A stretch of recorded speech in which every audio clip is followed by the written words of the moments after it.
18 तारीख के दिन देखें, शुक्रवार का अवसर है, पंचमी तिथि विद्यमान है और ग्रह थोड़े बंधन कारक है। मनोविचार में थोड़ा कहीं ना कहीं खुलकर काम करने में दिक्कत आने के योग बनते दिखाई दे रहे हैं। ये कई बार दिन ऐसे होते हैं, पॉजिटिव नेगेटिव ग्राफ जो है इसी प्रकार चलता है, कभी ऊपर कभी नीचे। तो थोड़ा सोच विचार ज़्यादा करें, कोशिश करें जल्दबाजी ना करें।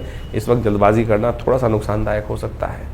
विचार थोड़े से कहीं ना कहीं जो कष्ट में देते दिखाई दे रहे हैं, इसलिए वाणी पर थोड़ा संयम रखते हुए कार्य करने का बहुत ज़रूरी है। इस वक्त ग्रह नक्षत्र दृष्टिकोण ऐसा दिखाई दे रहे हैं।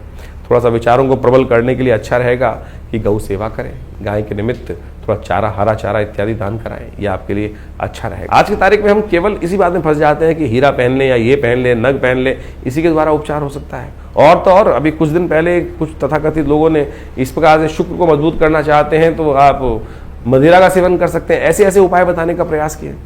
शास्त्र में तो कम से कम इस बात का वर्णन कहीं नहीं मिलता। और तथाकथित तौर पर आज सोशल मीडिया पर इन्फ्लुएंसर्स जो अपने आप को प्रेजेंट करना चाहते हैं, इस प्रकार की विचित्र भावना कर देते हैं। और जो ऐसी मानसिकता वाले लोग हैं उनको लगता है कि बिल्कुल अरे कितनी बढ़िया बात बता दी, चाहे वो मजाक के तौर पे ले रहे हैं, लेकिन कम से कम इस बात का ध्यान रखें, ऐसी चीज़ों को, ज्योतिष एक आध्यात्मिक विषय है, अध्यात्म के साथ जुड़ा हुआ है, शास्त्र के साथ जुड़ा हुआ है, सत्य के साथ जुड़ा हुआ है। गलत बातों का उसमें कोई स्थान नहीं है। पाप को ध्यान करना चाहिए। पाप युक्त क्या है?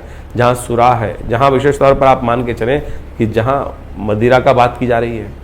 और एक बात और समझें कि अभी सुरा का शब्द का उच्चारण हुआ तो सुरा का मतलब कहीं भी रस से मतलब हो सकता है, लेकिन शास्त्रों में यदि सुरा की बात की जाती है तो सुरा को शराब से ना जोड़ें।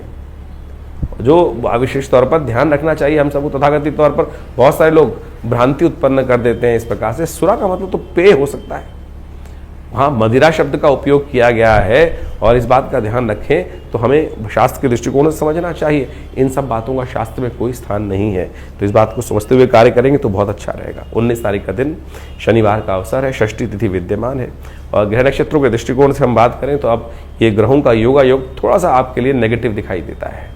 थोड़ा सा आपको शक्ति देनी पड़ेगी, हनुमान जी की कृपा चाहिए इस वक्त। मन जो है थोड़ा सा बंधा दिखाई है, मन थोड़ा शक्तिहीन, आपको थोड़ा सा फंसे हुए दिखाई देते हैं, विचार थोड़े फंसे हुए दिखाई दे रहे हैं। उसको ठीक करने के लिए क्या करना चाहिए? हो सके तो थोड़ा सा हनुमान जी का स्तवन करें, सबसे श्रेष्ठ है। इस कलिकाल में अष्ट चिरंजीवी कहे गए, अश्वत्थामा बलिर्व्यास हनुमानश्च विभीषण कृपा परशुराम से मार्कंडे च अष्टमा, ये अष्ट चिरंजीवी कहे गए हैं और इस कलिकाल में हनुमान जी सबसे श्रेष्ठ है। अभी उनकी जयंती भी गई, तो कोशिश ये करें तो अवश्य हनुमान जी का स्तवन करें, शनि भी अनुकूल रहेंगे। आशीर्वाद दिया है शनि महाराज ने हनुमान जी को कि जो आपका भक्त होगा, आराधना करेगा आपकी, उनको कभी कष्ट नहीं देंगे शनि महाराज। और इसमें कतई भी शंका ना उत्पन्न करें। तो आपके ग्रह उपचार करने के लिए रास्ता आप अपना सकते हैं।